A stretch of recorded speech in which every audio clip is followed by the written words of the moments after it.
Hello everyone, welcome back. So today I will create one small demo project, which will show the API key authentication mechanism. So far we have seen the OAuth and basic authentication using the Spring Boot solution. Okay, so today I'll work on the API key authentication.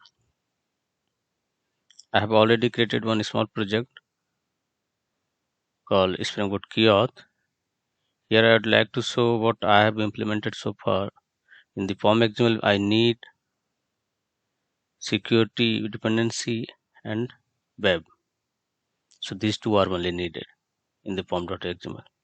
I've created one controller as well, keyauth controller, which has getName method, and this is the endpoint demo v1 keyauth name, which will be returning this string value, return name, and my name from keyauth controller. That's all.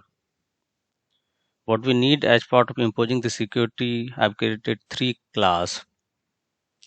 The first one is the API configure adapter class, which is extending the web security configure adapter class and overriding the configure method. Here I am setting the API key hardcode value.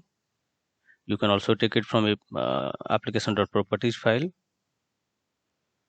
and setting this to authentication manager class, and this is my secret. This is my secret, basically the key, the value basically.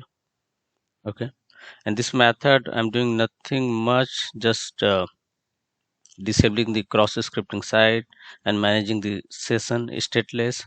Okay, and I've added the filter. This is my manually created filter, and I'm authorizing the request, and any request can be served through this. I mean, on all sort of requests, this security will be imposed, and at the end, I'm saying authenticated.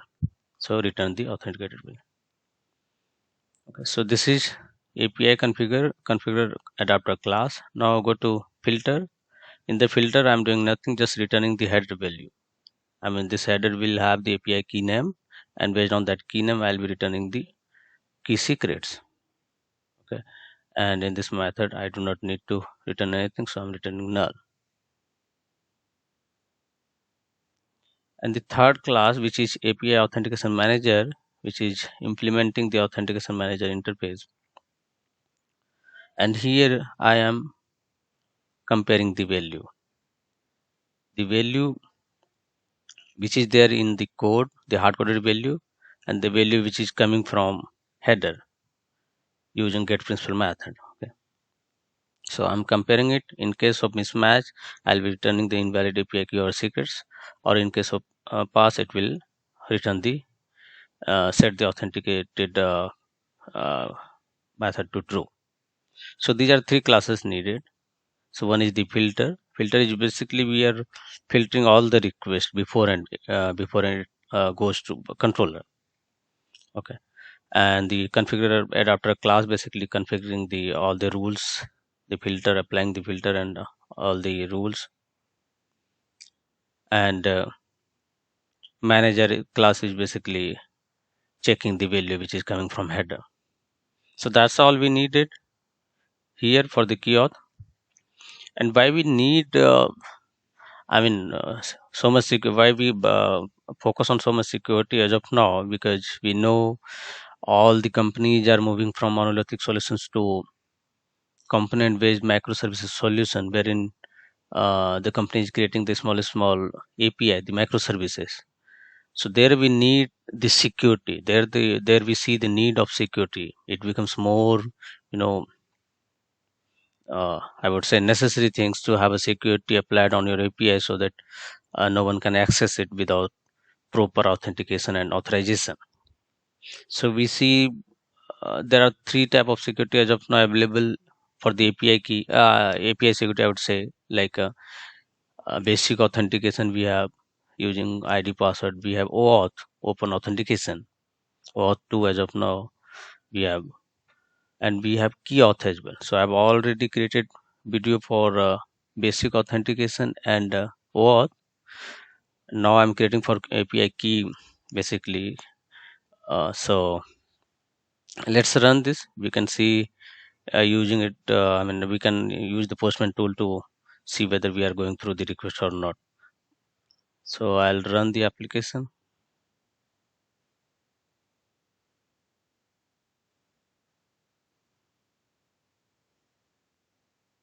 It's started. 8081 is the port.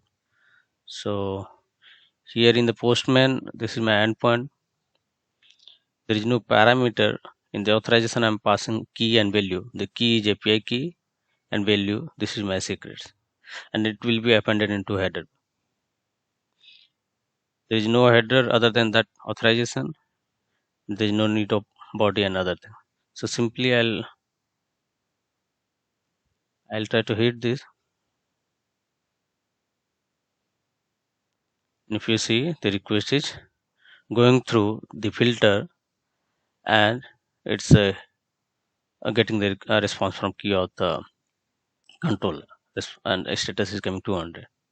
In case if we pass wrong value,